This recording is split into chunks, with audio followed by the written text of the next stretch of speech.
এসে ডান পাশে তাকায়। কোনো পাগলকে সে দেখতে পাচ্ছে না। নীলা সেদিকে তাকাতে তাকাতে ভার্সিটিতে প্রবেশ করবে, দেখে রাফি দাঁড়িয়ে ওর দিকেই তাকিয়ে আছে। নীলা ড্রাইভারকে গাড়ি থামাতে বলে। রাফির সামনে এসে থামে গাড়িটা। গাড়ি থেকে নীলা নামে। নীলা যত আবির কাছাকাছি হচ্ছে ততই নিলয়ের কথা ওর বেশি করে মনে পড়ছে। নিলয়ের অনেক দিক সে আবির কাজের মাধ্যমে মনে করাচ্ছে। আর যতবারই নীলা নিলয়ের কথা ভাবছে ঠিক ততবারই এই রাফির কথা মনে পড়ে যাচ্ছে। কারণ নীলা ঠিক স্বাভাবিকভাবেই জীবন পার করছিল, কিন্তু হঠাৎ করে রাফি নিলয়ের মানে রাফিয়ানের গল্প শোনায়। একজন রাফিয়ান ছিল যে একটা মেয়েকে ভালোবাসত। মেয়েটা তার বাবার কথা সেই ছেলেটাকে ভুল বুঝে দূরে সরিয়ে দেয়, কিন্তু মেয়েটা জানে না এরপর কি হয়েছিল। সে তার বাবাকে বিশ্বাস করে ভালোবাসাকে ভুল বুঝেছিল, কিন্তু একবারও সে জানতে চায়নি যে নিলয় কেমন ছিল, বা কেন নিলয় রাফিয়ান জগতে একজন বড় খিলাড়ি হয়েছিল। নীলা কখনো এসব জানতে চায়নি। রাফির থেকে নীলা এসব গল্প শুনেছিল। ঠিক এসবের জন্যই নীলাকে রাফির কথা মনে পড়ে। আর নীলা ধারণা করে রাফি নিলয়কে চেনে, অথবা নিলয়ের সাথে রাফির কোনো প্রকার যোগাযোগ আছে। রাফিকে এ ব্যাপারে নীলা একদিন জানতে চেয়েছিল, কিন্তু রাফি এড়িয়ে যায়। সন্দেহটা রাফির দিকেই থাকে। কথাগুলো ভাবতে ভাবতে নীলা রাফির দিকে এগিয়ে যায়। রাফি ভাবতে থাকে, নীলা ম্যাম কেন এদিকে এগিয়ে এসেছে? তবে কি সে জেনে গেছে আমি এই শহরে কেন এসেছি? তবে কি তিনি কালকে রাতে এতগুলো মানুষকে খুন করে আমাকে বাঁচিয়ে এনেছিল? সেই কি তবে আমাকে চিনতো বলে মারেনি, নাকি আসলামদের সাথে শত্রুতা ছিল বলে মেরেছিল? আচ্ছা, নীলা ম্যামের কেন শত্রু হতে যাবে আসলাম? জয়ের সাথে থাকে বলে? জয়কে নীলা ম্যাম পছন্দ করে না বলে? আসলাম হেল্প করে জয়কে, সেই জন্য মেরেছে? ধুর, এটা কোনো কারণ হলো? রাফি ক্লাস শেষ করে আমার সাথে দেখা করবে। কেন ম্যাম? ভয় নেই, দরকার আছে। আচ্ছা। আর শোনো, তোমাকে যেটা জিজ্ঞাসা করব সত্যিটা আমাকে বলবে। আমাকে বন্ধু ভেবেই বলবে। তোমার সাথে যখন আমার ব্যক্তিগত কথা হবে তখন তুমি আমাকে টিচার নয়, একজন বন্ধু মনে করে সবটা বলবে, কেমন? আচ্ছা ম্যাম, কিন্তু আমারও কিছু জানা ছিল। ঠিক আছে, পরে কথা হবে। আর লিমনদের দেখছি না, ওরা কোথায়? জানি না ম্যাম। নীলা চলে যায়। রাফি নীলা ম্যামের চলে যাওয়ার দিকে তাকিয়ে আছে। সন্দেহটা প্রখর হয়। নীলা ম্যামই তাহলে কি রাফির ব্যাপারে সব জেনে গেছে? এই জন্য কি তিনি ব্যক্তিগতভাবে প্রশ্ন করতে চাইছেন? না না, এটা সম্ভব না। কিন্তু লিমানরা কোথায়? কথাগুলো ভাবতে ভাবতে সে সামনে এগিয়ে যেতেই পিঠে হকি স্টিকের জোরে একটা বাড়ি অনুভব করে রাফি। রাফি কিছুটা দূরে ছিটকে পড়ে যায়। সাথে সাথেই চারপাশে অনেকগুলো স্টুডেন্ট গোল হয়ে দাঁড়িয়ে রাফির দিকে তাকিয়ে থাকে।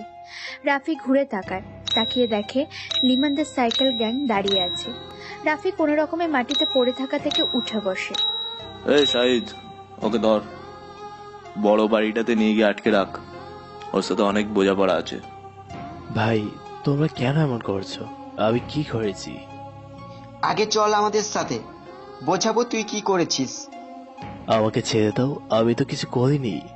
লিমান এসে রাফির ডান পায়ের দাবনাতে জোরে বাড়ি দেয়। রাফি চিৎকার করে ওঠে। প্রভাবশালী হওয়াতে কোনো স্টুডেন্ট এগিয়ে আসলো না। লিমান এগিয়ে আসে, রাফির বুকে পা দিয়ে চেপে রেখে নিচু হয়ে বলে, সালমান বসকে তুই মেরেছিলি তাই না? তোকে তুলে নিয়ে গেছিল বলে মেরে দিলি শালা, লোকে নে। তোকে তুলে নিয়ে যাব, বুঝেছিস?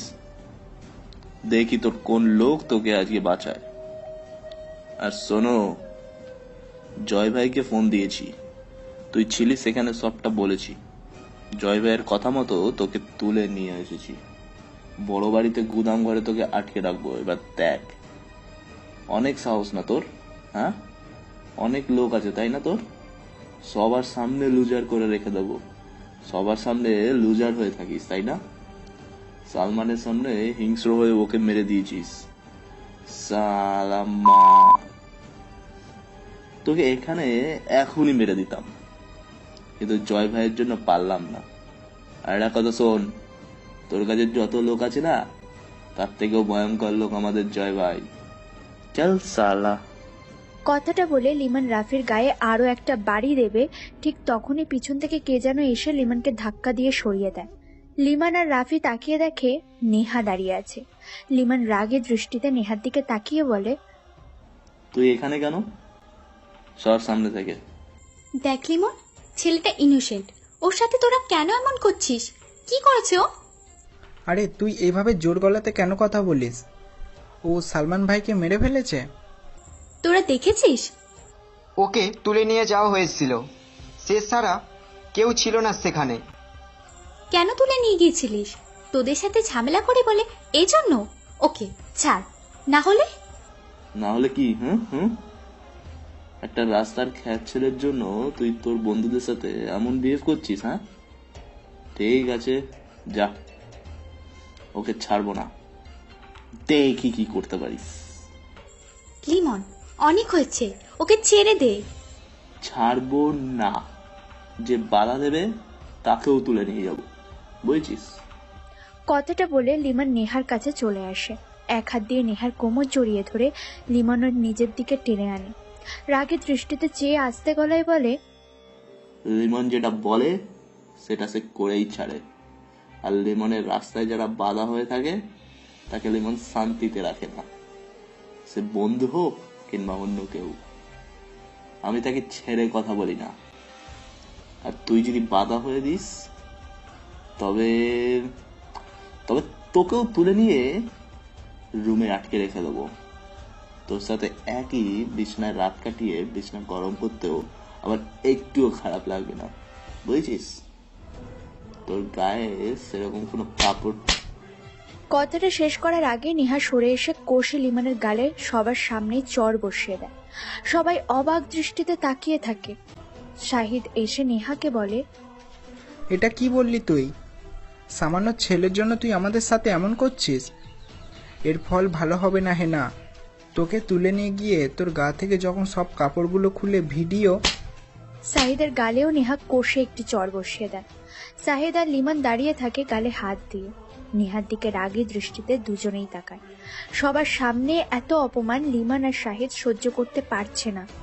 নেহার দিকে লিমন এগিয়ে যাবে, অনুভব করে কে যেন ওর হাত টেনে ধরেছে। পিছনে ঘুরে তাকায় লিমন। রাফি ওর হাত ধরে টেনে রেখেছে। কুত্তার বাচ্চা, আচ্ছা। রাফি হাত ধরে রাখে নিচের দিকে তাকিয়ে। লিমন ঘুরে রাফির মুখে জোরে ঘুষি দেয়। রাফি স্থির নিচের দিকে তাকিয়ে লিমনের বাম হাত শক্ত করে ধরে রাখে। লিমন আবারও বলে ওঠে, এ তোমার হাত ছাড়। রাফি স্টিল লিমনের হাত ধরেই রাখে। আকাশ হকি স্টিক তুলে রাফির পিঠে জোরে বাড়ি দেয়। হকি স্টিক মাঝখান থেকে ভেঙে দূরে ছিটকে পড়ে। রাফি তখনও নিশ্চুপ হয়ে নিচের দিকে তাকিয়ে লিমনের হাত আরো শক্ত করে ধরে। লিমন চিৎকার দিয়ে ওঠে, ভাই, আমার হাত ছাড় কিন্তু বলে দিচ্ছি, সাইদ ওকে মেরে ফেল এখানেই। শাহিদ রাফির গলা চেপে ধরে। রাফি লিমনের হাত আরো শক্ত করে ধরে নেয়। লিমন সোজা রাফির বুকে লাথি দিয়ে কোনো রকমে নিজেকে ছাড়িয়ে ভাঙা হকি স্টিকটা তুলে নেয়। সজোরে রাফির মাথায় বাড়ি দিতেই রাফি ধপ করে নিচে পড়ে। তাড়াতাড়ি আকাশ রাফির মাথায় কালো কাপড় বেঁধে নিয়ে তুলে নিয়ে যায়। লিমন নেহার সামনে এসে দাঁড়ায়। এরপর রেডি থাকিস, তোকে এভাবেই তুলে নিয়ে যাবো, বুঝেছিস? তারপর রাফিকে নিয়ে চলে আসে ওরা। নেহা ওদের চলে যাওয়ার দিকে এক দৃষ্টিতে তাকিয়ে থাকে। আবি আর রাহি মেহরাব সাহেবের সাথে বসে আছে, সাথে জয়ও বসে আছে। মেহরাব সাহেব বসে বসে অনেক কিছুই চিন্তা করছেন। স্থির বুদ্ধি সম্পন্ন ব্যক্তি যখন চিন্তায় থাকে তখন নিশ্চয়ই বড় কিছু হতে যাচ্ছে। মেহরাব সাহেব তার অতীত নিয়ে ভেবেছে। অতীতে দেখা হয়েছিল হসপিটালে নিলয়ের বাবা আর মায়ের সাথে। সেখানে মেহরাব সাহেবের সাথে পরিচয় হয়। মেহরাব সাহেব মাথা ফাটিয়ে রক্ত ঝড়ো অবস্থায় হসপিটালে গিয়ে ওঠে। সাথে ছিল অন্তঃসত্ত্বা স্ত্রী। মেহরাব সাহেব তার স্ত্রীকে ডেলিভারির জন্য হসপিটালে নিয়ে যাচ্ছিল, কিন্তু রাস্তায় এতটা সামর্থ্য ছিল না যে মেহরাব সাহেব নিজের ট্রিটমেন্ট করাবেন। তার উপর ওর বউ প্রেগনেন্ট ছিল। হসপিটালের করিডোরে বসে বসে মেহরাব সাহেব যন্ত্রণায় কোঁকাচ্ছিল। সেদিন অঝোর ধারায় বৃষ্টি হচ্ছিল। পাশে বাচ্চা প্রসব হবে এমন অবস্থা গচ্ছিত স্ত্রী চিৎকার করছিল। মেহরাব সাহেব কি করবে ঠিক বুঝতে পারছিল না। ঠিক সেই সময় নিলয়ের বাবা নিলয়ের মাকে নিয়ে হসপিটালে আসে। সেদিন নিলয় পৃথিবীতে আসবে। অটো থেকে নেমে বৃষ্টিতে ভিজতে ভিজতে দৌড়ে যখন হসপিটালের মধ্যে প্রবেশ করে, তখন ছিল মাঝরাত। প্রবেশ করতেই শুনতে পায় একজন মহিলার আত্মচিৎকার, যা 2 হাত দিয়ে জড়িয়ে রাখা নিলয়ের বাবা তার মায়ের থেকে একই রকম চিৎকার শুনতে পায়। নিলয়ের বাবা আদনান সাহেব ফ্লোরে তাকিয়ে দেখে দুজন মানুষ বসে যন্ত্রণায় কোঁকড়াচ্ছে। আদনান সাহেব ছিল স্কুল টিচার। হসপিটালে বেড পেতে তাই দেরি হয়নি। মেহরাব সাহেবের সাথে সেদিন পরিচয় হয়, আর তারপর বন্ধুত্ব, তারপর একটি রহস্য, আর তারপর রাফিয়ান জগৎ শুরু। এর মধ্যে নীলার সাথে নিলয়ের স্কুলে পরিচয় হয়। মেহরাব সাহেব জানতোই না যে নীলার সাথে নিলয়ের স্কুলে পরিচয় হয়েছে। নিলয় আর নীলার স্কুলে পড়ার সময় বা তার আগে থেকে মেহরাব সাহেবের সাথে আদনান সাহেবের বন্ধুত্ব নষ্ট হয়ে যায়। মেহরাব সাহেব নীলার সাথে একটা ছেলেকে মেলামেশা করতে দেখে, আর খোঁজ নিয়ে জানতে পারে ছেলেটা আদনান সাহেবেরই ছেলে। তারপর আবারও একটি রহস্যের সৃষ্টি, আবারও লুকোচুরি, তারপর রাফিয়ান জগৎ শুরু। মেহরাব সাহেব, আপনার সাথে আমার কিছু কথা ছিল নিলয়কে নিয়ে। জয়ের ডাকে মেহরাব সাহেব চেতনাতে তখন ধরে অতীতের ঘটনাগুলো ভাবছিল।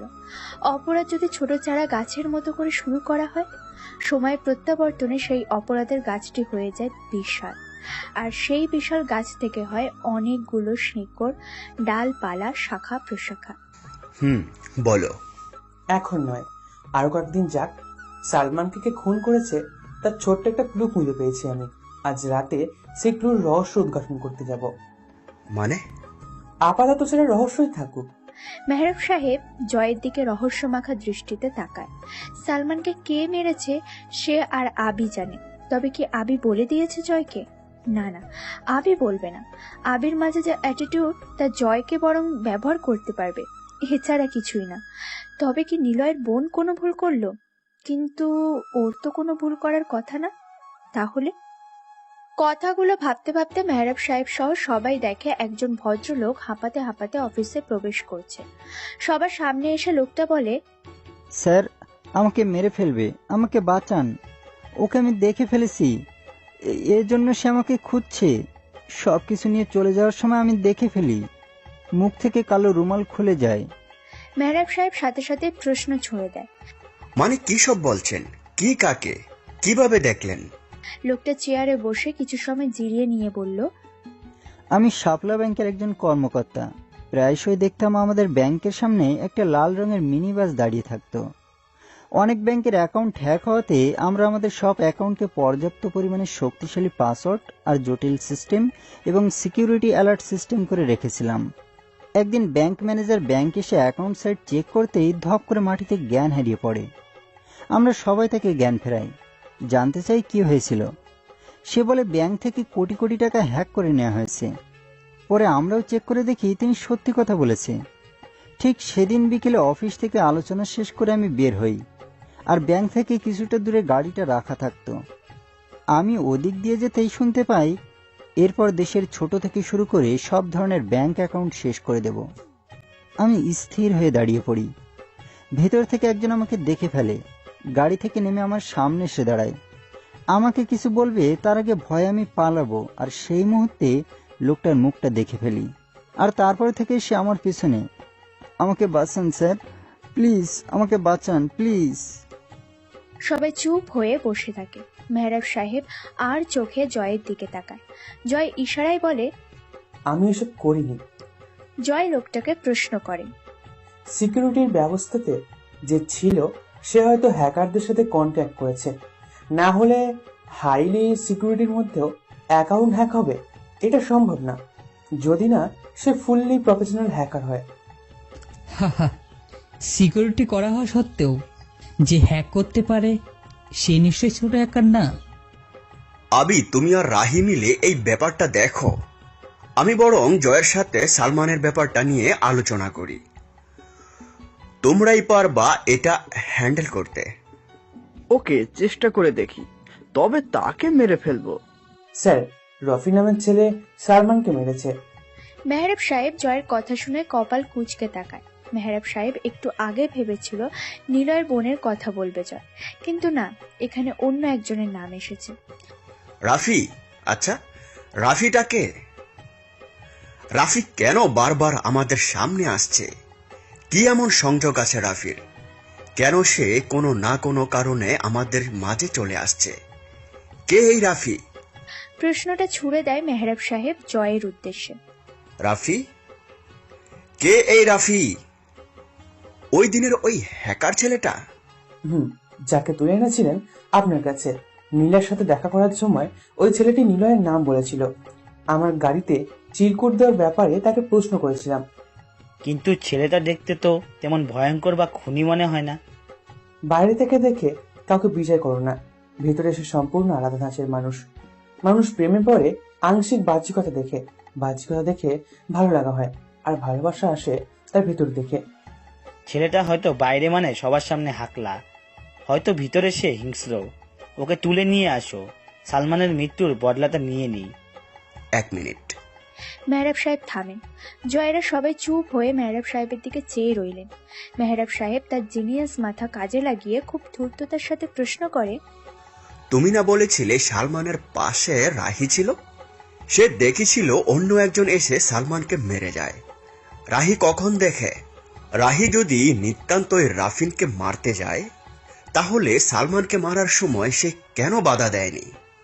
আর মেনে নিলাম সে এসে সালমানকে মারার পর আগন্তুক চলে যেতে দেখে। এই সামান্য সময়ে রাহি কিভাবে এই আগন্তুকের বর্ণনা দিল? রাহিকে রাফি বা কোথা থেকে আসলো ওখানে? মেহরাব সাহেবের প্রশ্নে সবাই যেন থমকে যায়, কল্পনা গচ্ছিত দৃষ্টিতে তাকিয়ে থাকে মেহরাব সাহেবের দিকে। এত কিছু কেউ ভাবেনি। ঠিকই তো, রাহি এত তাড়াতাড়ি যদি আগন্তুককে দেখে তাহলে এত কিছু কিভাবে বর্ণনা দিল? আবার যদি সে সালমানকে মারতে দেখে, তবে সে কেন তখন বাধা দেয়নি? কে এই রাহি? রায়কে আমরা ওখানেই দেখেছিলাম বসে থাকতে। ওর কথা ছিল সে এসেছিল নিলয়কে মারতে, কিন্তু এসে দেখে সালমানের লাশ আছে। আবার সে বর্ণনা দেয় নিলয়ের। তবে কি রাহি ওকে মারতেই দেখেছিল? তাহলে কেন সে তখন নিলয় বা আগন্তুক রাফিয়ানকে মারেনি? আমার মনে হয় মাস্টার মাইন্ড এই রাহি, হয়তো সেই সালমানকে মেরেছে। কিন্তু সালমানকে সে কেন মারবে? রাহির সাথে সালমানের কিসের শত্রুতা থাকবে? রাহির দিকে নজর রাখো সবাই। রাহি ছেলেটাকে সন্দেহ হচ্ছে। আচ্ছা, রাহি তোমাদের কি কি বলেছিলেন মনে আছে? অনেক কিছুই তো বলেছিল। আচ্ছা, এসব বাদ দিন। যদি 1 মিনিটের জন্য আমরা ভেবে নিই যে রাহি মাস্টার মাইন্ড, তাহলে রাহি আর আবিরকে রাফির ব্যাপারে আগে পাঠায় জানতো, পরে আমরা যাব। ওকে, গুড। আচ্ছা, তোমরা তাহলে ওদেরকে রাফির কাছে পাঠাও, আমি তাহলে হ্যাকারের ব্যাপারটা খোঁজ নেই। মেহরাব সাহেব কথাটা বলে চলে গেল। রাহি আর আবির কাছে যায় ওরা 3 জন। জয় ওদের সামনে এসে বসে। রাহি জয়ের দিকে তাকায়। আবির জয়ের সামনে এসে দাঁড়িয়ে বলে, রাফিয়ানকে খুঁজে পাওয়াটা খুব কঠিন নয়, আবার অনেক কঠিন। রাস্তার কুকুরগুলো যেমন এক টুকরো খাবারের জন্য ঘেউ ঘেউ করে, কিন্তু কাছে যাওয়ার সাহস পায় না। যে যায় সে খাবার পেলে হয় সে বেঁচে থাকে, আর না হয় আহত হয়ে পড়ে থাকে রাস্তার একপাশে। রাফিয়ানকে খুঁজতে কতগুলো কুকুর যেন ঘেউ ঘেউ করছে। সিংহের সামনে বাঘে যতই হিংস্রতা দেখাক, বনের রাজা সিংহই হয়ে থাকে। রাফিয়ান একা নয়, তবে সে একা আসতে ভালোবাসে। সে অবশ্যই একা আসবে, কারণ সে রকি স্টার। গ্যাং নিয়ে যে আসে সে গ্যাংস্টার, আর যে একা আসে সে রাফিয়ান জগতের রকি স্টার। সে রাস্তা দিয়ে গেলে রাস্তার পাশে থাকা কুকুরগুলো তাকে কামড়ানোর জন্য চিৎকার করবে, কিন্তু ওই কুকুরগুলো জানে কাছে আসার পর মৃত্যু হবেই। জয়, রাফিয়ান ঠিক এরকম, তাই তো? আসলে সবকিছু আমি মেহরাব সাহেবের থেকেই জেনেছি। আর নীলা তো আছেই। নীলা মেয়েটা কিন্তু দারুণ দেখতে। ভাবছি ওর সাথে আমি। আবি পুরো কথাটা শেষ করতে পারেনি। জয় বসা থেকে উঠে আবিরের জামার কলার চেপে ধরে চিৎকার দিয়ে উঠে বলে, নীলা আর রাফিয়ান জগৎ দুইটি আমার। আমি এই রাজ্যের রাজা হব, রানী থাকবে নীলা। আমাদের বাজার নীলয় কেন, অন্য কেউ আসলে তাকেও মেরে ফেলবো। কুল ম্যান, কুল। যারা হারতে ভয় পায় তারা লুজার। তারা কাজের থেকে কল্পনা করে বেশি।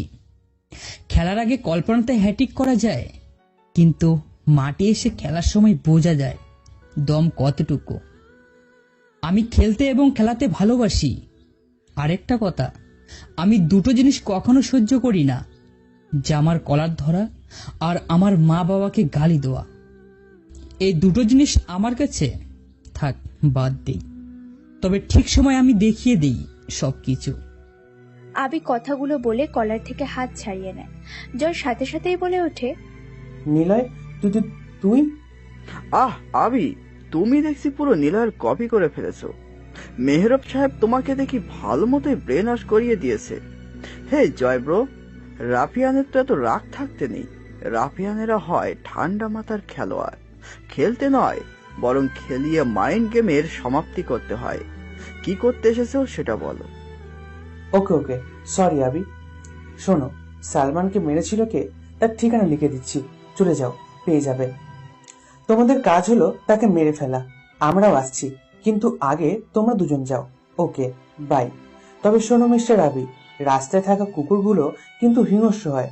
5টার জায়গাতে একটা কামড় কুকুরটা যদি দেয়, সেই কামড় বুকের মাংস খুবলে আনা হবে।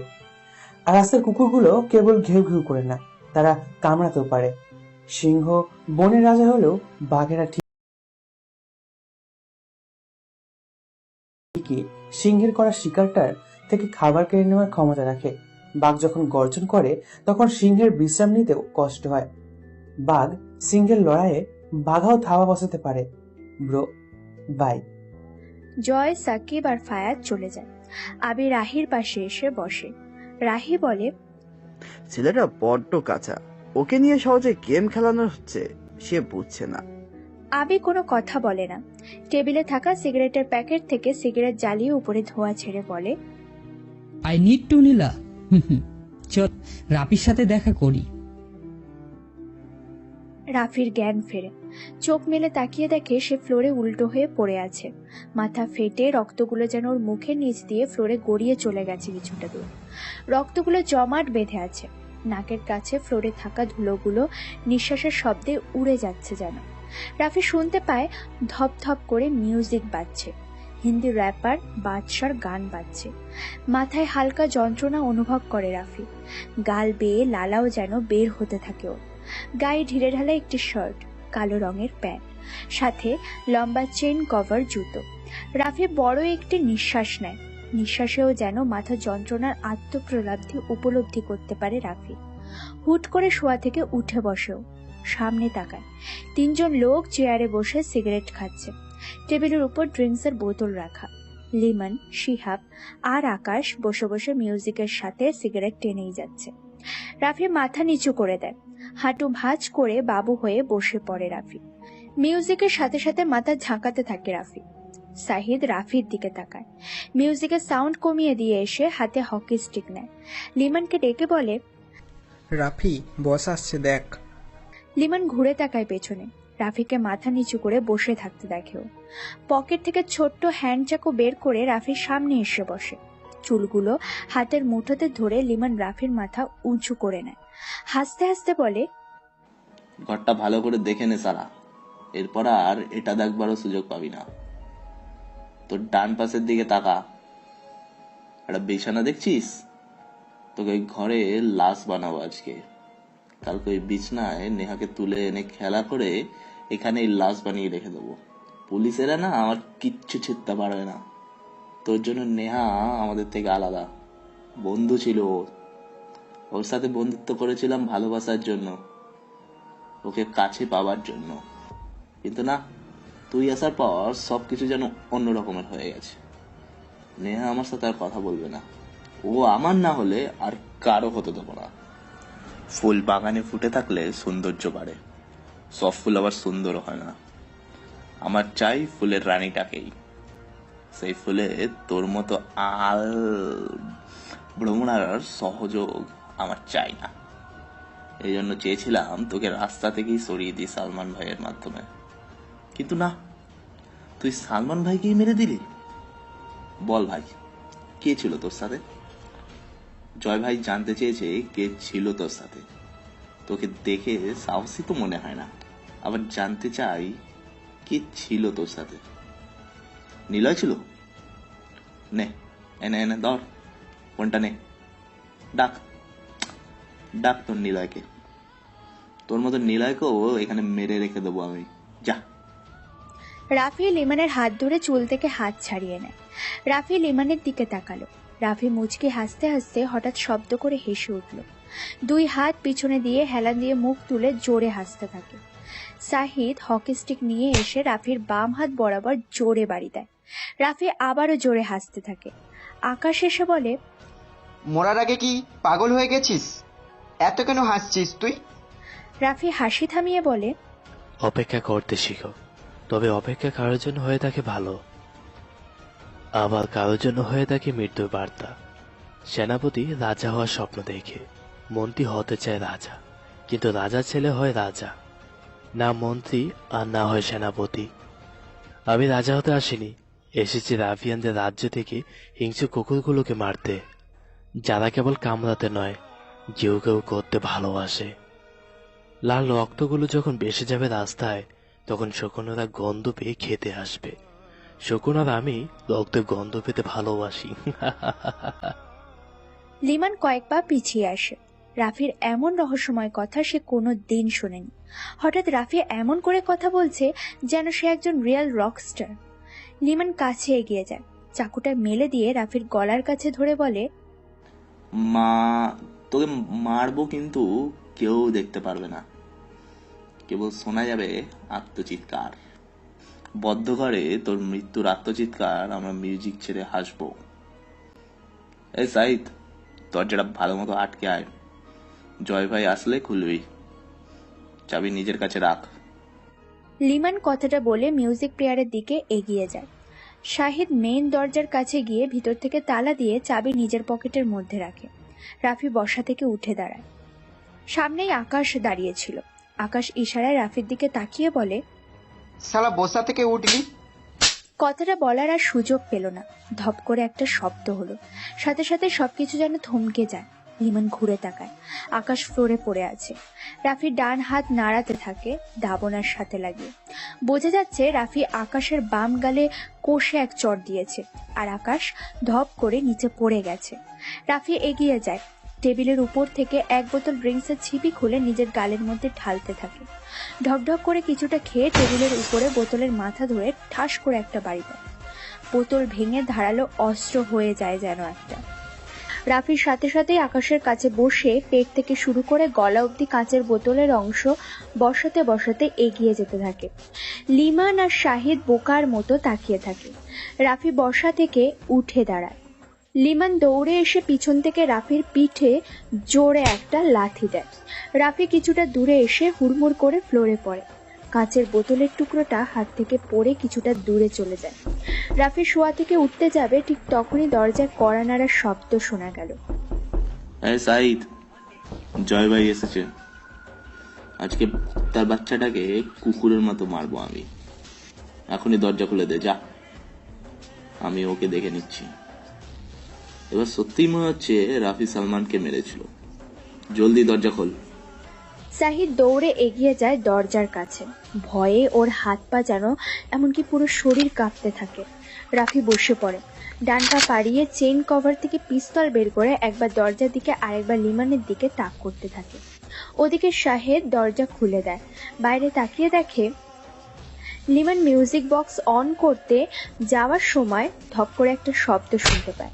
পিছনে ঘুরে তাকিয়ে দেখে রাফি টেবিলের কাছে এসে ড্রিঙ্কসের বোতল থেকে ড্রিঙ্কস করছে। লিমান অবাক দৃষ্টিতে তাকায়। চোখে মুখে বিস্ময়কর প্রভাব যেন চোখ দুটো আরো প্রসারিত করে তুলেছে। ফ্লোরে ওরই বন্ধু আকাশকে পড়ে থাকতে দেখে, কান দিয়ে রক্ত বের হচ্ছে। বোঝাই যাচ্ছে রাফি ওর নিজের শরীরের যতটা শক্তি আছে ততটা শক্তি দিয়ে আকাশকে মেরে নিচে শুইয়ে দিয়েছে। যেন তামিল মুভির মতোই লিমান সবকিছু অনুভব করতে পারছে। লিমান রাফির দিকে এগিয়ে আসতে যাবে, তখনই রাফি টেবিলের উপরে ড্রিঙ্কসের বোতল জোরে বাড়ি দিয়ে কাঁচের ধারালো একটি অস্ত্র বানিয়ে নিল। লিমান আর শাহিদ কিছু বোঝার আগেই এক পা লম্বা করে হাঁটু ভাঁজ করে আকাশের পেট থেকে শুরু করে গলা অবধি কাঁচের অস্ত্রটা চালান করে দিতে থাকে রাফি। যেন মুভির এক থ্রিলার স্ক্রিন দেখছে সরাসরি।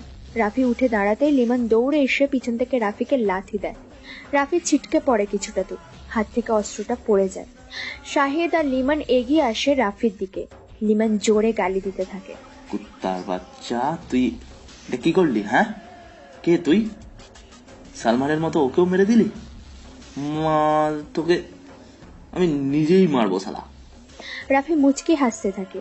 লিমান হাতে থাকা ছুরিটা নিয়ে রাফির দিকে এগিয়ে যাবে, ঠিক সেই সময় শুনতে পায় গোডাউনের মেন শাটারে ঠক ঠক শব্দ। নিস্তব্ধ রুমটাতে দরজার টিনের শাটারের খটখট শব্দ বেশ ভালোই জোরে শোনা যাচ্ছে। সাহিদ চমকে উঠে আমতা আমতা করে প্রশ্ন করে, কে বাইরে, কে? লিমান গালি দিয়ে বলে, শালা ও জয় ভাই, বুঝেছিস? এখনই ভেতরে নিয়ে আয়, আর ভেতরে এনে চাবিটা জানলা দিয়ে ফেলে দিবি। উত্তর বাচ্চা রাফি যেন বের না হতে পারে, একেই নিজের হাতে মারবো আমি। কথাটা বলে লিমান রাফির দিকে তাকায়। দেখে রাফি খালি গায়ে ডান হাতে পিস্তল নিয়ে মাথা নিচু করে দাঁড়িয়ে আছে। ক্লিন বডিতে স্পষ্ট 6 প্যাক, হলদে বাতির চক্ষু রাশে। লিমান বোবা হয়ে যায়। রাফি দাঁড়ানোর আগে ওর চেইন কভার থেকে পিস্তল বের করে দাঁড়ায়। বলিউড মুভির মতো অ্যাটিটিউড অ্যাকশন হিরোর লুকে রাফি দাঁড়িয়ে থাকে। চুলগুলো মুখের চারপাশে ছড়িয়ে আছে, মাথা নিচু করে নেয়। গা থেকে ঘাম যেন গড়িয়ে পড়তে থাকে রাফি একটু শব্দ করে হাসলো। লিমান ওর হাতে পিস্তল দেখে কয়েক পা পিছনে সরে আসে। রাফি মুচকি হাসলো আবারও। রাফি মুখ তুলে তাকায় লিমানের দিকে, হাসতে হাসতে বলে, সিংহের বাচ্চা সিংহই হয়, আর কুকুরের বাচ্চা হয় রাস্তার লাল খতুকে কুকুর, যে শুধুই কেউ করতে জানে, শিকার করতে নয়। কথাটা বলে পিস্তলটি দরজার দিকে তাক করে ধরে। সাহিদ চাবি দিয়ে তালা খুলে শাটার উঁচু করে দেয়। সবাই বাইরের দিকে তাকিয়ে আছে। সবাই দেখতে পায় একজন কালো লম্বা পোশাক পরা আগন্তুক লোক এসে দাঁড়িয়েছে।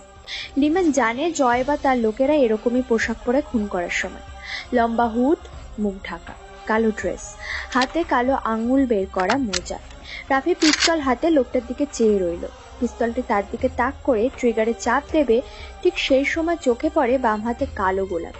দুটো কালো গোলাপ যেন হলদে আলোয় বিদ ঘুটে মনে হচ্ছে। রাফি পিস্তলটি নামিয়ে নেয়। সে হয়তো ভেবেছিল জয় আসবে, কিন্তু না, এ তো সেই অপরিচিত আগন্তুক যে কিনা সালমানকে মেরেছিল। রাফি অবাক হয়ে ভাবতে থাকে, আমাকে তুলে নিয়ে গিয়েছিল আসলাম, আর এই বাঁচিয়ে নিয়েছিল। লিমনেরা আমাকে তুলে এনেছে মারার জন্য। সেই কালো গোলাপ আগন্তুক এসেছে বাঁচাতে। কেউ কিসের সম্পর্কে আমার সাথে, নাকি আমার মতো তারও এরা শত্রু? না না, কিছু তো একটা আছে, আজকে জানতেই হবে কে। লিমান এগিয়ে যায়।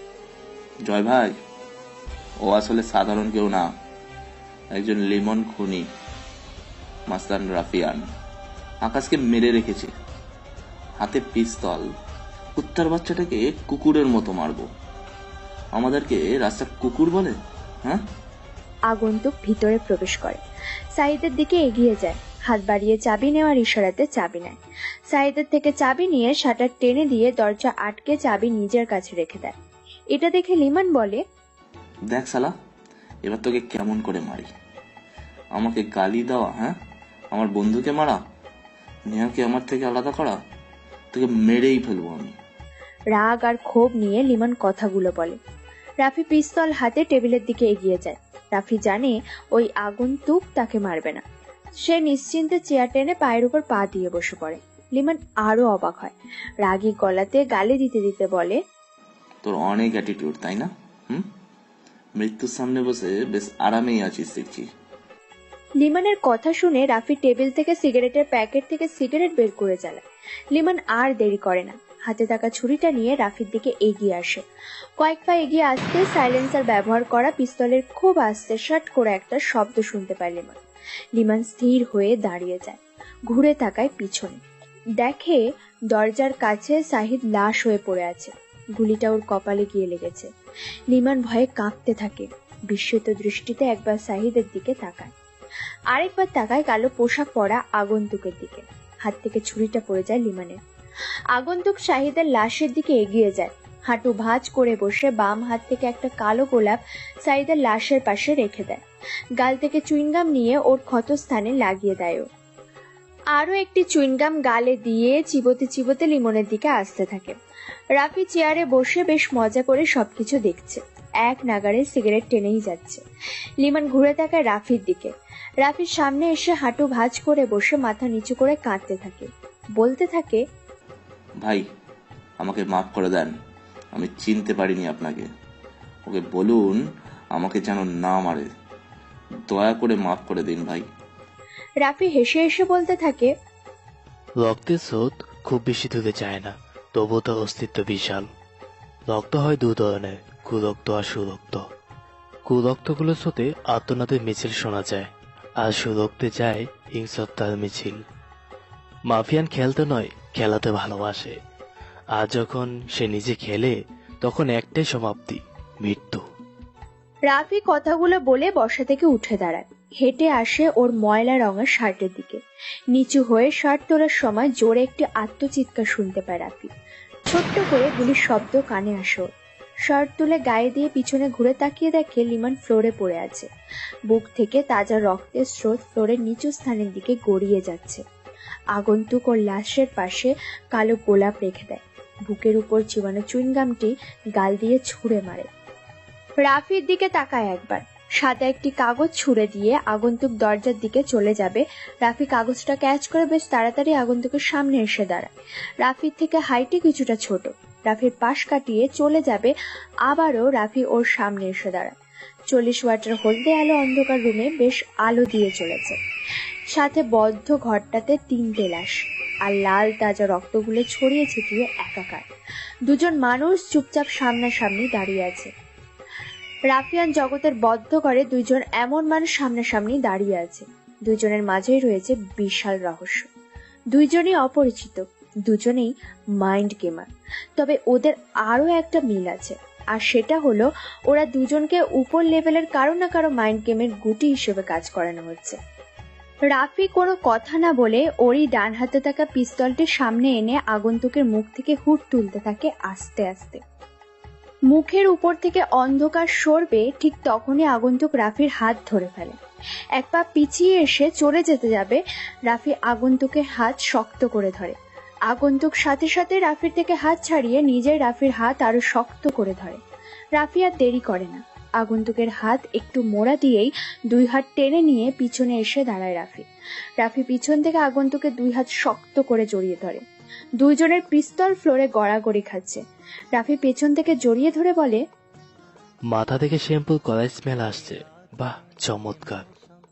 কথাটা বলতেই রাফি দেখে আগন্তুক এক ঝটকায় রাফির হাত বাঁকিয়ে নিয়ে পিছনে এমন ভাবে চেপে নেয়, রাফি হালকা ব্যথা অনুভব করে।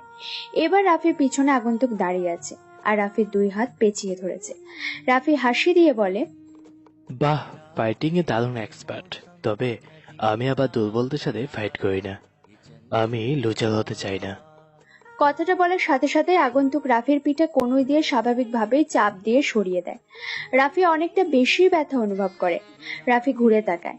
ব্যথা অনুভব হওয়াতে আগন্তুকের দিকে একটা ঘুষি মারার চেষ্টা করতেই আগন্তুক কয়েক পা পিছিয়ে এসে রাফির হাত ধরে একটু ধাক্কা দিতেই নিচে পড়ে যেতে থাকে ও।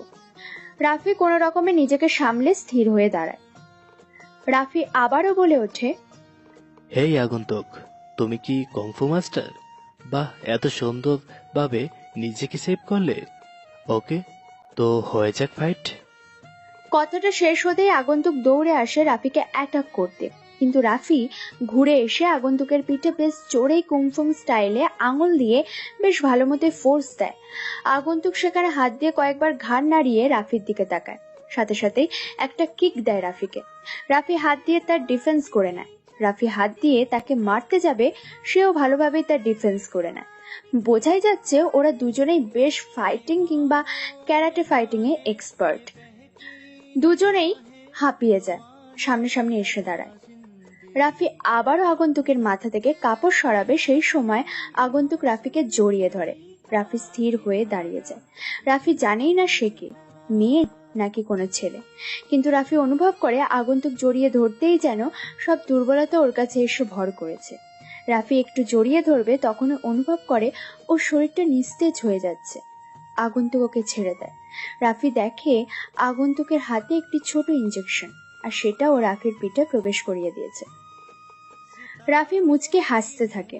অজ্ঞান হয়ে পড়ে যাওয়ার আগে বলে, যুদ্ধে যদি নিয়ম থাকতো পিছে থেকে মারা যাবে না, কিন্তু যুদ্ধে কোনো নিয়ম নেই, এটাই সমাপ্তি। তাহলে হয় মারো, না হয় মরো। তা সে পিছন থেকে হোক কিংবা সামনে থেকে, অপর পাশে শত্রুকে মারলেই হলো। তবে যুদ্ধে কখনো কাউকে বিশ্বাস করতে নেই, না বন্ধুকে আর নয় নারীকে। রাফি অজ্ঞান হয়ে পড়ে যায়। আগন্তুক আর দেরি করে না, সাথে সাথে রাফিকে টেনে নিয়ে আসে দরজার কাছে।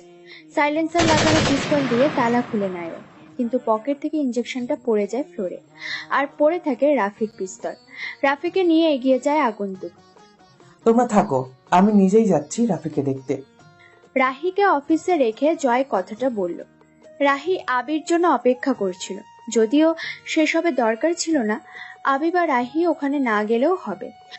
জয়, সাকিব আর ফায়াজ অফিসে এসে রাহিকে দেখতে পায় সেখানে বসে আছে। রাহিকে দেখে জয় কথাটা বলে ওঠে। অফিসে মেহরাব সাহেব আর আবি নেই, ওনারা বাড়িতে গিয়েছে। মেহরাব সাহেব রাহিকে নিয়ে বেশ চিন্তিত। সারাদিন রাহিকে নিয়েই ভেবেছেন উনি। মেহরাব সাহেব ঠিকই রাহিকে চিনতে শুরু করেছেন। রাহির মাঝে এক অন্যরকম রহস্য আছে, যা খুব তাড়াতাড়ি জানতে যাচ্ছে মেহরাব সাহেব। মেহরাব সাহেবের মতোই জয়ও রাহিকে সন্দেহ করছে। রাহি এটা জানেই না। জয় রাহিকে নিয়ে একটা মাইন্ড গেম খেলার প্ল্যান করে ফেলেছে। আর মাইন্ড গেম মানেই তো অগ্রিম প্ল্যান করে সেই প্ল্যান অনুযায়ী সবকিছু করা। রাহিকে জয় চিনে ফেলার দ্বারপ্রান্তে এসে গেছে, কিন্তু রাহিকে চেনার পরও হয়তো রহস্য উদ্ঘাটন হবে না। তারপর জয় গোডাউনের কাছে আসে। দরজা খোলা। সাকিব, জয় আর ফায়াজ ভিতরে প্রবেশ করে। সামনে 3 জনের লাশ দেখতে পায়। একটা পিস্তল আর একটা ইঞ্জেকশন পড়ে আছে দরজার কাছে। জয় হাতে নেয়। ফায়াজ এগিয়ে যায় সামনে। লিমান আর শাহেদের লাশের কাছে এসেই চমকে ওঠে। জয় দেখো, সেই কালো গোলাপ রাখা, মানে সালমানের লাশের পাশে যে কালো গোলাপ দেখেছিলাম, ঠিক এরকম ভাবে এখানে রাখা। তাহলে কি একজনই খুনি? মানে সালমান আর লিমনের খুনি কি একজন? জয় আর সাকিব এগিয়ে আসে, অবাক হয়, সাথে ভয়ও পায়। এটা শিওর নিলয়ের খুন না এগুলো, কারণ নিলয় মারলে সে ভৌতিক চিত্র এঁকে চলে যেত। আর দরজার কাছে পিস্তল বা ইঞ্জেকশন এমন কোনো বড় কিছু ফেলে যেত না। ওর খুন কেবল ওই জানে, না কোনো সাক্ষী থাকে আর না কোনো প্রমাণ। শুধু তাকে চেনার জন্যই ট্যাটু এঁকে যায় নিলয়। কিন্তু কে এই নিলয় তা পুলিশেরা খুঁজে পায় না। তবে মজার ব্যাপার হলো, নিলয় সবার সামনে থেকে খুন করবে কিন্তু চিনতে পারবে না, কারণ প্রমাণ ও সাক্ষী কোনোটাই কেউ কোনো দিন খুঁজে পায়নি। ফায়াজ ঠিকই বলেছে, সালমান আর লিমনদের খুনি একজনই। তবে কি রাফি? রাফি নাকি রাহি, দুজনের নামের মধ্যে অনেক মিল আছে। আচ্ছা, হিসেবটা মিলছে না, আবার সাজাতে হবে। সালমান তুলে এনেছিল রাফিকে। রাফিকে সালমানের খুনের পর বা সালমানের লাশের কাছে পায়নি। যেখানে রাফি থাকার কথা সেখানে রাফি নয়, বরং রাহি ছিল। রাহি নতুন একজন মানুষ, যে কিনা নিলয়কে মারতে চায়। আচ্ছা, আদৌকে নিলয়কে মারতে চায়, নাকি আমাদের সাথে থাকার জন্য রাহির একটা গল্প, কিন্তু আমাদের সাথে কেন থাকতে যাবে? এটাই একটা প্রশ্ন।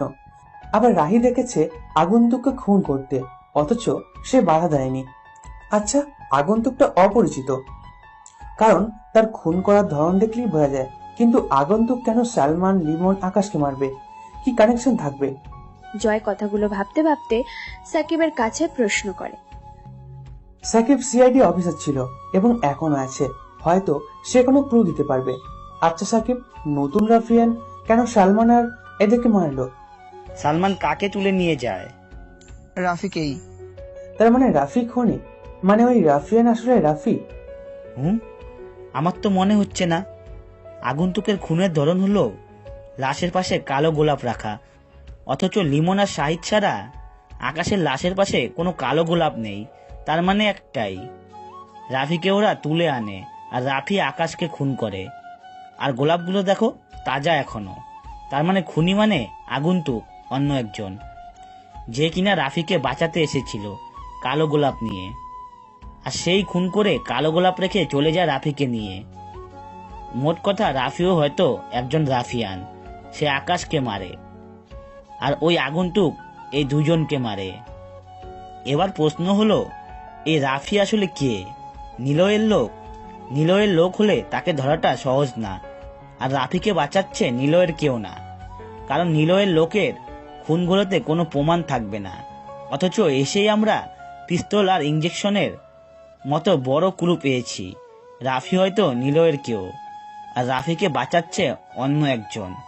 এখন প্রশ্ন হতে পারে, রাফিকে কে বা কেন বাঁচাচ্ছে? রাফি নিজেই বলেছে সে বস্তির একজন ছেলে, তাহলে তাকে বাঁচাচ্ছে ওকে এমন একজন। যে ওকে ভালোবাসে। আমাদের কাজ হলো রাফিকে কে ভালোবাসে, যদিও শিওর না, তবে এটাই লজিক বলে। সে রাফিয়া নাও হতে পারে, তবে ওর কাছের ওই মানুষটাকে ধরলেই কিছুটা পাওয়া যাবে সূত্র। সাকিব কথাগুলো বলে থামে। জয় সাকিবের দিকে তাকিয়ে মুচকি হাসে। এই জন্যই সরকারি অফিসারেরা বুদ্ধিমান হয়। কত সহজ করে সব বুঝিয়ে দিল।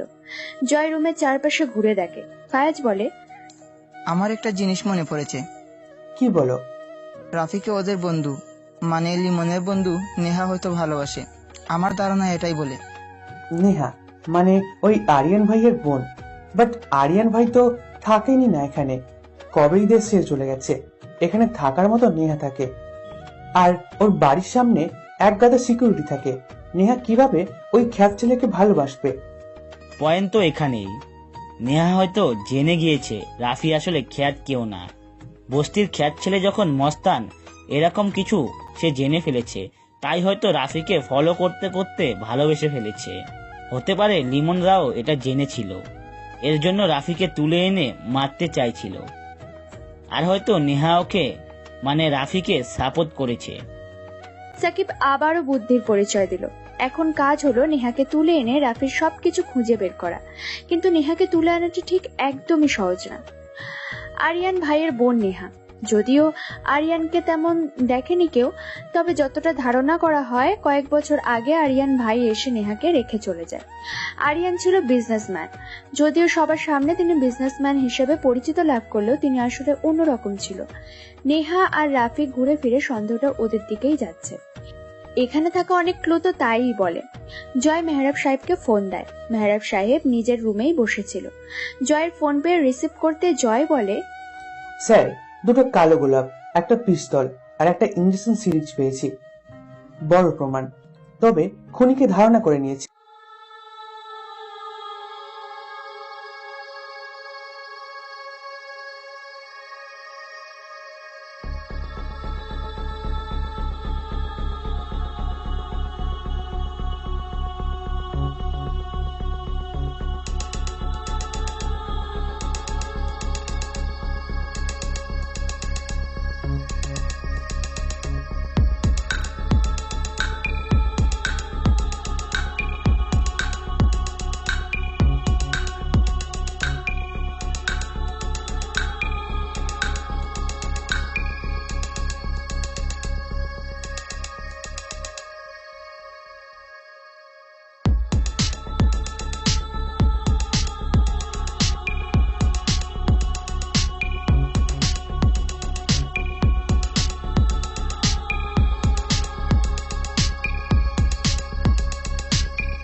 আজকে হঠাৎ এভাবে প্রশ্ন কেন করলো?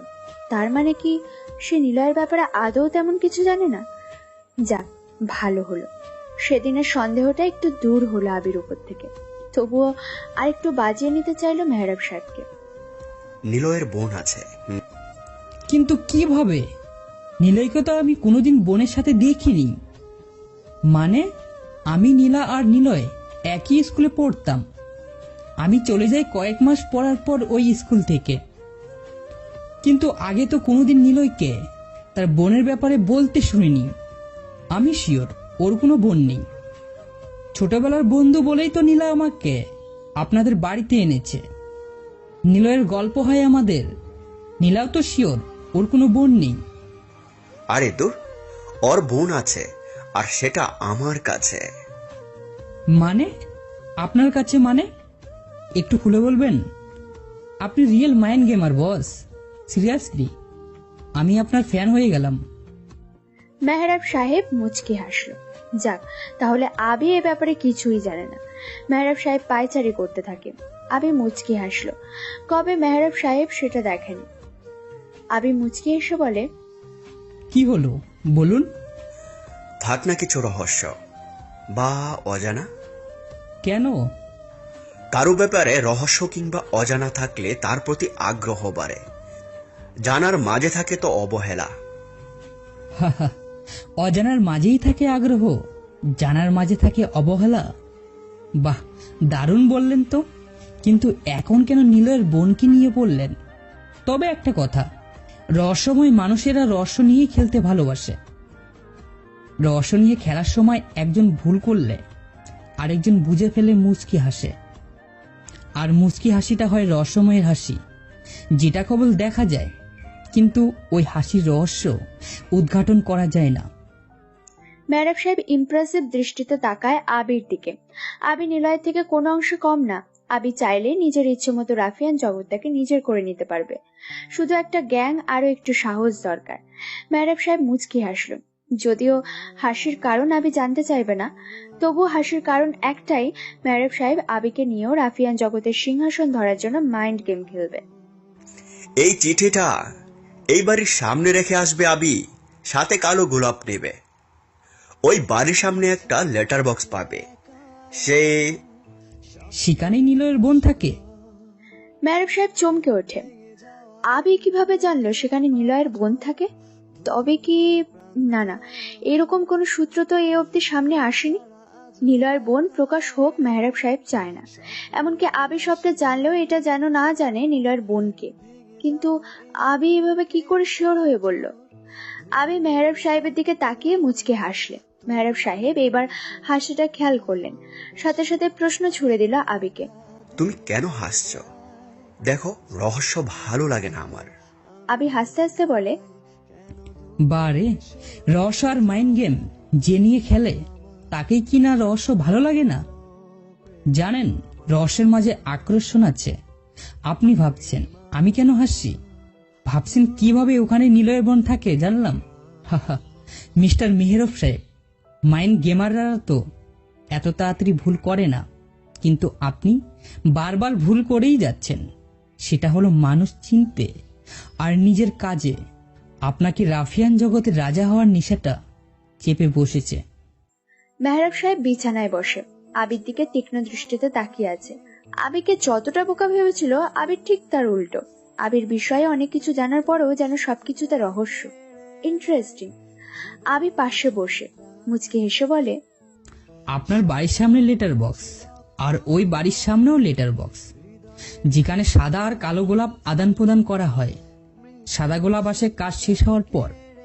খেয়াল করেছি সালমানের খুনের আগে সাদা গোলাপ নিয়েছিলেন লেটার বক্স থেকে, আর ওই বাড়ির সামনে কালো গোলাপ পাঠাচ্ছেন।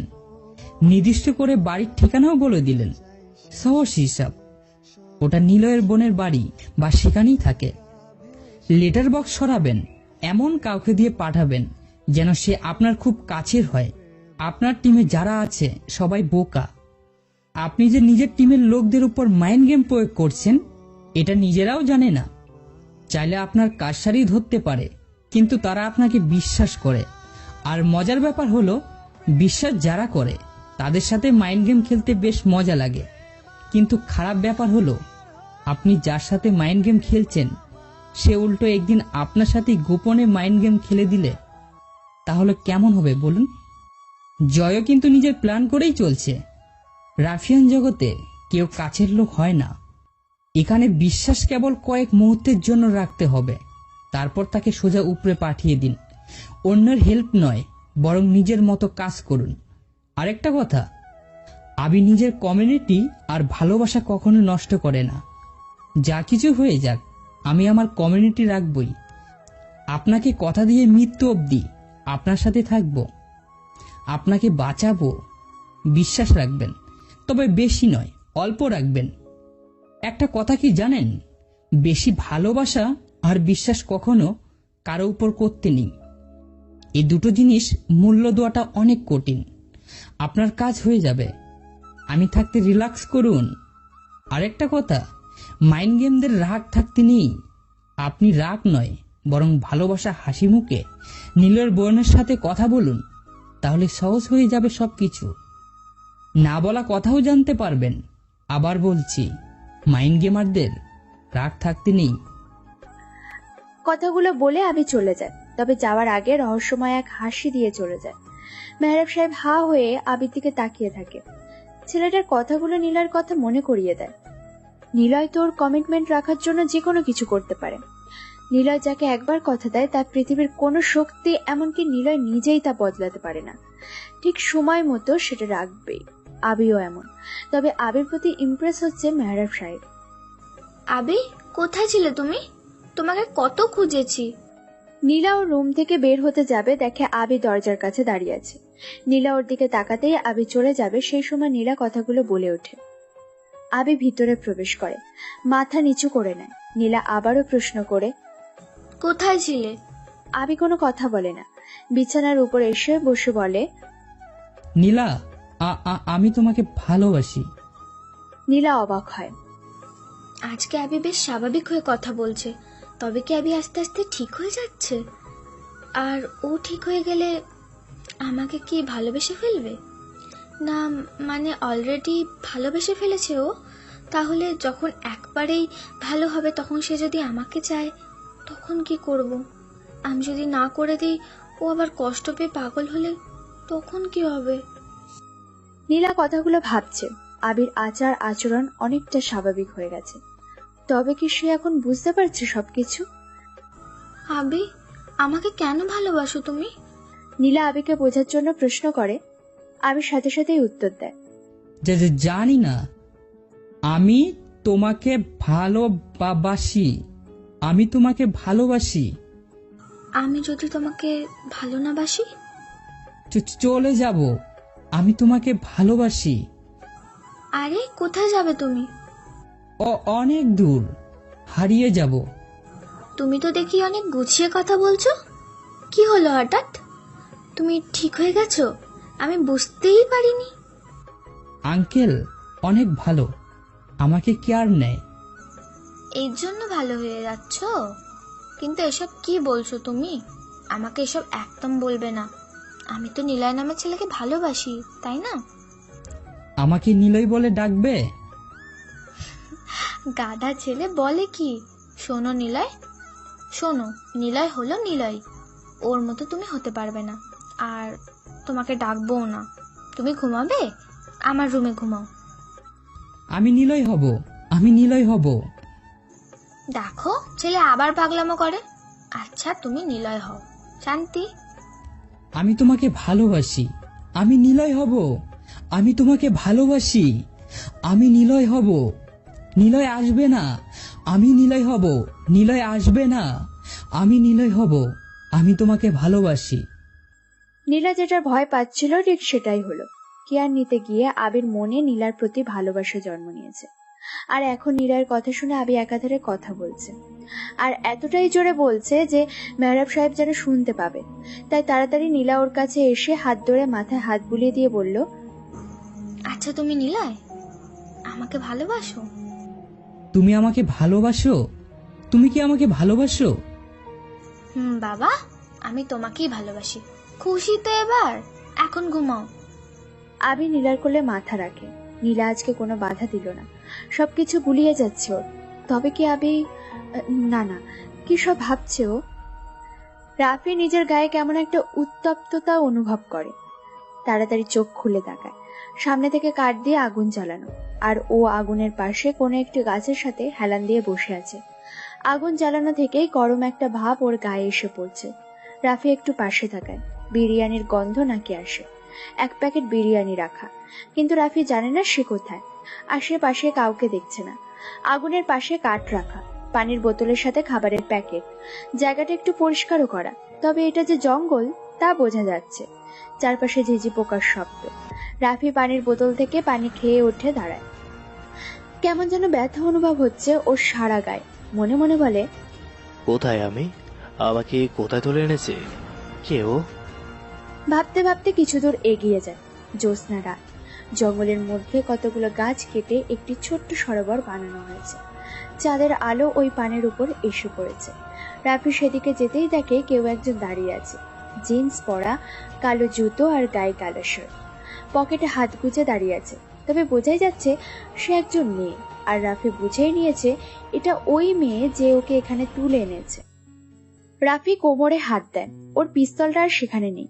রাফি একটু ভয় পায়। ও এগিয়ে যায়, পিছন থেকে অপরিচিতার হাত ধরে সামনে ঘুরিয়ে নেয়। কালো কাপড়ে মুখ ঢাকা, তবে সেটা কালো রুমালে বাঁধা। চোখ দুটো খুলে রাখা হয়েছে। রাফি প্রশ্ন করে, কে তুমি? আমাকে কেন বাঁচিয়েছিলে? আর আমাকে এখানে ব্যাগ কেন তুলে এনেছো?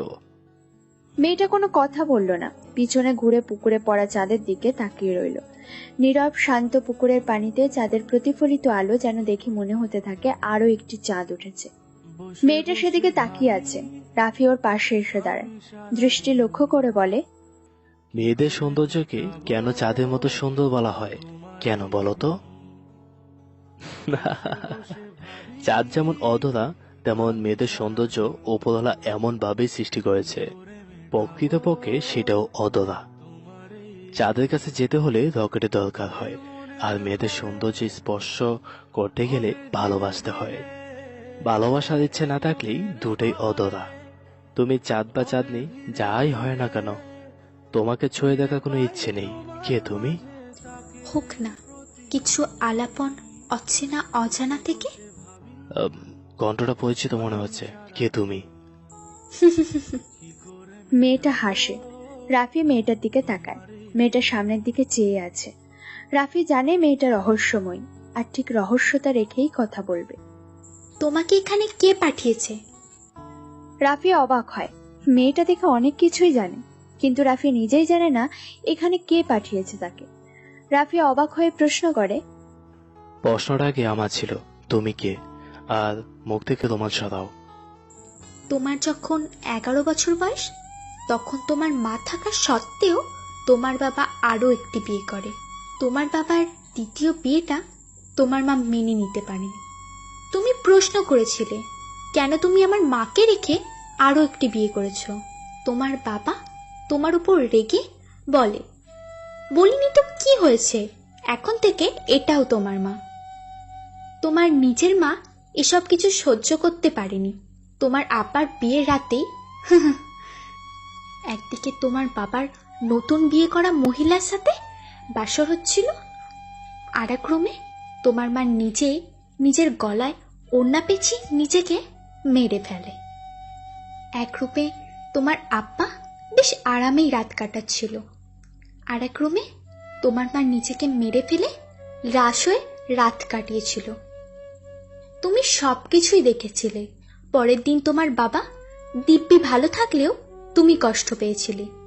তোমার বাবা তোমার মায়ের লাশটাও ছুঁয়ে দেখেনি। মুখটা দেখা তো দূরের কথা, বরং তিনি খুশি হয়েছিল। তোমার চোখে অজস্র পানির সংলাপ যেন তার গতিতে নিচে গড়িয়ে পড়ছিল। অনেকেই তোমার মায়ের মৃত্যুতে শোক প্রকাশ করলেও তোমার বাবা তা করেনি। তুমি কাঁদছিলে, কিন্তু তুমি দেখোনি তোমার কান্নার সাথে আরো একজন কাঁদছিল। তোমার কষ্টে আরো একজন কষ্ট পাচ্ছিল। তোমার মাকে কবরে রেখে এসেছিলে। বাড়িতে এসে দেখেছিলে তোমার বাবা শোক পালনের থেকে ওনার নতুন বউকে নিয়ে বেশ রোমান্সেই ব্যস্ত হয়ে পড়েছিল। তুমি ওটা সহ্য করতে পারোনি, আর খুব রাগ হয়েছিল। আর তুমি নিজেই তখন তোমার বাবা আর ওই সৎ মাকে খুন করেছিলে। তোমার গলার কাছে একটা কাটা দাগ আছে, যেটা তোমার বাবা তোমাকে মারার সময় কেটে দিয়েছিল। তোমাকে পুলিশ ধরে নিয়ে যায়। জানো, তোমার জন্য একজন খুব কষ্ট পেয়েছিল, কান্না করেছিল। তুমি আর ফেরোনি তোমার বাড়িতে। বিল্ডাররাও তোমার বাড়ির দখল করে নেয়। তোমার পানে চেয়ে থাকতো কোনো একজন। জানো সেই কোনো একজন অপরিচিতিটা কে? চিনবে না তুমি, হয়তো নামটাই ভুলে গেছো। সেই একজনটা হলো আমি। হ্যাঁ, এই আমি, যে কিনা তোমার কান্নাতে কাঁদতো, যে কিনা তোমার কষ্টে কষ্ট পেত।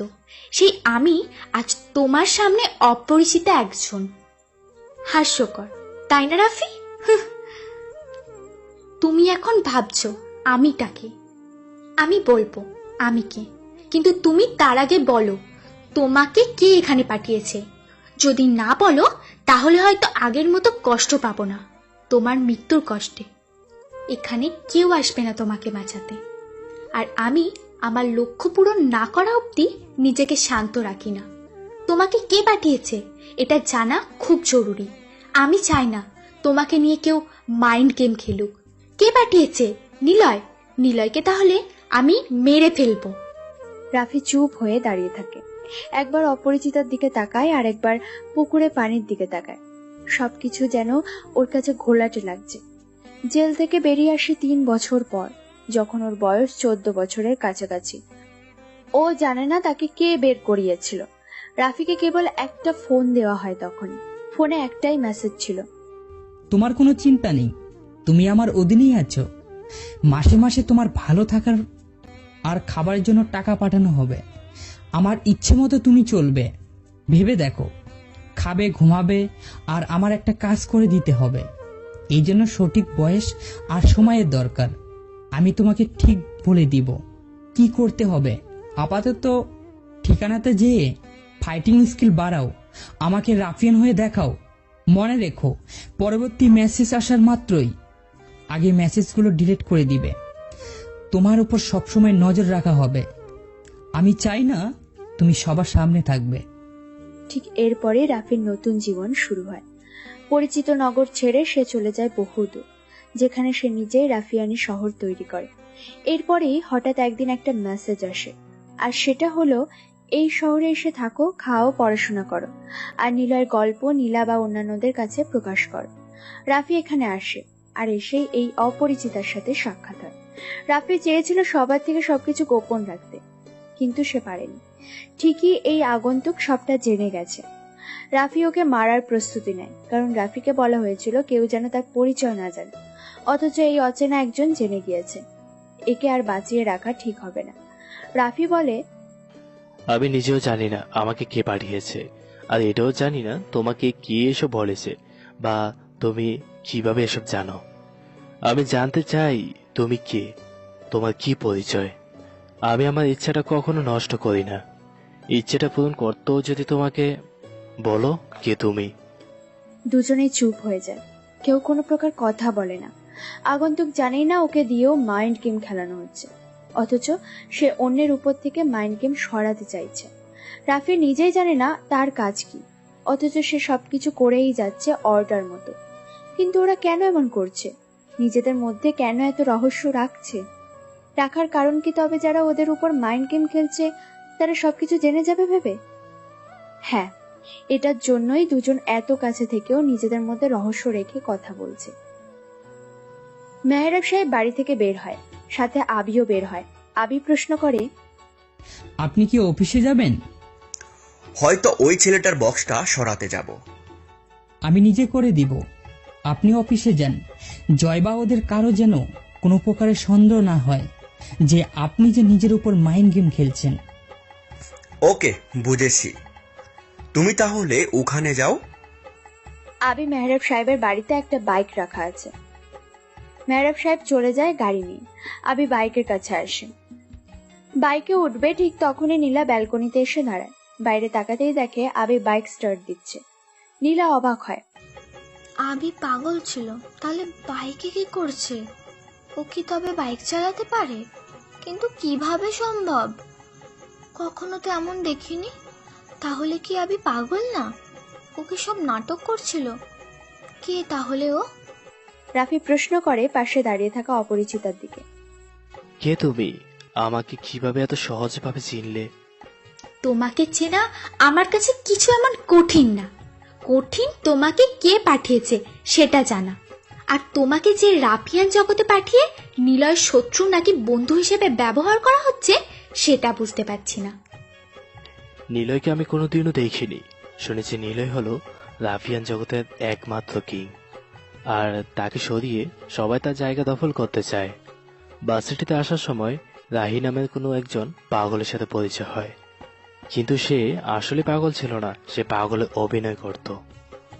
কিন্তু রহস্যটা জানার আগেও সে হারিয়ে গেছে। রাহি নয়, ও ছিল রাহাত, আর তার সাথে যে ছিল সে হলো নিলয়।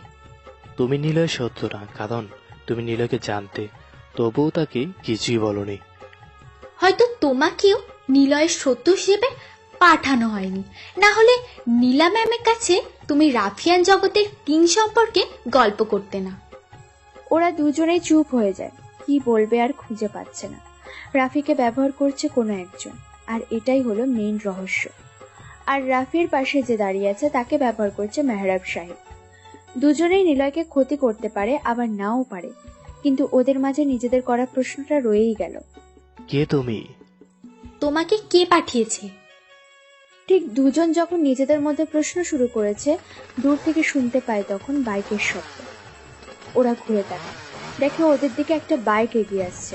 তারপর কালো রঙের বাইক রাফি আর অপরিচিতার দিকে এগিয়ে আসে। বাইকের পিছনে এগিয়ে আসে আরো একটা গাড়ি, যেটা চালাচ্ছে নীলা। আবিকে ফলো করতে করতে সে চলে আসে পিছনে, আর আবি আসে তার গন্তব্যে। ওরা তাকিয়ে দেখে একটা বাইক ওদের দিকেই এগিয়ে আসছে। কিছু সময় পরে ওদের সামনে এসে বাইকটা থামে। বাইক থেকে নেমে আবি পকেট থেকে সিগারেট জ্বালায়। ঠোঁটে নিয়ে টানতে টানতে রাফি আর অপরিচিতার দিকে এগিয়ে আসে। অপরিচিতার দিকে তাকিয়ে মুচকি হেসে বলে, কেমন আছিস? অপরিচিতা কোনো কথা বলে না, আবির পাশে এসে দাঁড়ায়। রাফি কেবল বোকা দৃষ্টির সাথে তাকিয়ে আছে। আবিকে ওর চেনা চেনা মনে হচ্ছে। হ্যাঁ, এ তো ওই পাগলটা যে কিনা রাহির সাথে থাকতো। তাহলে কি রাহি মানে রাহাত, আর আবি মানে Niloy, the king of ruffian city? Rafi কথাগুলো ভাবতে থাকে। আবি রাফির দিকে তাকিয়ে বলে, আমাদের বাড়ির পাশেই তো তুই থাকতি, আমার বোনের বয়সে ছিলি, আমার থেকে অনেক ছোট তোরা। তোর মা মারা যাওয়ার পর তুই নিজে তোর বাবাকে মেরে ফেলেছিস, এখনো চিনতে পারিস নাই? কথাটা বলে পাশে দাঁড়িয়ে থাকা আবি অপরিচিতাকে মুখ থেকে রুমালটা খুলতে বলে। ও মুখ থেকে রুমাল খুলে রাফির দিকে তাকায়। রাফি বলে ওঠে, নেহা, তুমি এখানে? নেহা আমার বোন। মানে তুমি নিলয় ভাইয়া? আমি সেই নিলয় যাকে মারতে পুলিশেরা ধরতে, এমনকি তোকে এখানে যে পাঠিয়েছে সে হয়তো আমাকে মারতে খুঁজছে। আমিই তো সেই নিলয়। তুমি ওই নেহা না যার সাথে আমি ছোটবেলাতে খেলা করতাম? একই স্কুলে পড়ছি, রোজ একসাথে যেতাম, খেলতাম, ঘুরতাম। আমি ওই নেহা। তুমি আসবে ভাইয়া তা জানতো, আর তাই তোমার উপর আমি ভার্সিটি থেকেই নজর রাখি। কিন্তু তোমাকে কে পাঠিয়েছে? আমি নিজেও জানি না, আমার কাছে শুধু মেসেজ আসতো, আর কিছুই জানি না। ওকে, তোমাকে খুন হতেই হবে, মানে খুনের মাইন্ড গেম খেলতে হবে। তোমাকে যে পাঠিয়েছিল সে আসবে, আর এইদিকে অনেকটা কাজ সহজ হবে। সময় হয়ে এসেছে সামনে আসার। মেহরব সাহেবের সাথে শেষ চালটা বাকি আছে, এবার দেখানোর পালা। শেরকে বাচ্চা শের হতা হ্যায়। নিলয় বাইক চালিয়ে চলে আসে। নিলয়দের থেকে কিছুটা দূরে দাঁড়িয়ে থাকে নীলা। সে রাফি, নেহা, আবিকে এভাবে দেখবে কখনোই ভাবেনি। নীলা এখনো নিলয়কে আবি হিসেবেই চিনেছে। মনে মনে ভেবে নেয় কালকে রাফি আর নেহাকে খুব করে ধরবে। আবি এভাবে হঠাৎ পরিবর্তন হয়ে ওদের সাথে কি কথা বলল, আর ওরাই বা এখানে কেন? কথাগুলো ভাবতে ভাবতে ও নিজের গাড়ির কাছে আসে। ঠিক কিছুটা দূরে আরো একজনের ছায়া মূর্তি দেখে নীলা। অবাক দৃষ্টিতে তাকিয়ে থাকে। কালো লম্বা কোট পরে দাঁড়িয়ে আছে, মুখটা ঢাকা। নীলার দিকে তাকায়, সাথে সাথে জঙ্গলের মধ্যে হারিয়ে যায় লোকটা। নীলা কিছু সময় অবাক দৃষ্টিতে তাকিয়ে থাকে। রাফি আর নেহার উপর নজর রাখছিল, নাকি আবির উপর নজর রাখছিল, নাকি আমার উপরে নজর রাখছিল? না না, আমার উপর কেন রাখবে? আবির উপর। আবি তাহলে কে যে ওর উপর নজর রাখবে? আব্বুর লোক বলে? তবে কি আব্বুর উপর বিপদ হতে যাচ্ছে? কিন্তু না, এটা হবে না। আব্বু যে ধূর্ত লোক, এতে উনি সামলে নেবে। কিন্তু আমি এখনই বাবার অফিসে যাব। সব কিছু জানাতে। আচ্ছা, রাফিয়া নেহার উপর নজর রেখেছে? হতেই পারে, কারণ ওরা সাধারণ স্টুডেন্ট ছিল, কিন্তু আজকে ওদের অন্যরকম রূপ দেখছে সবাই। তাহলে কি ওদের বিপদ? কালকে সব রহস্য উদ্ঘাটন করতে হবে আমার। নীলা কথাগুলো ভাবতে ভাবতে সেখান থেকে চলে আসে। ওদিকে রাফি আর নেহা দাঁড়িয়ে আছে পুকুর পাড়ে, দুজন দুজনের দিকে তাকিয়ে আছে। নেহাকে নিলয় আগে থেকেই জানতো। ভার্সিটির সামনে আবি আর রাহি সেজে দুজন পাগল ঘুরত, নীলার জন্য, নেহার জন্য আর রাফিকে জানার জন্য। রাফি নেহার কাছে সরে এসে দাঁড়ায়। কেউ কোনো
গল্পটি যদি ভালো লেগে থাকে অবশ্যই কমেন্ট এবং শেয়ার চাই। আর হ্যাঁ, খুবই তাড়াতাড়ি নেক্সট সিজন আসতে চলছে। ধন্যবাদ।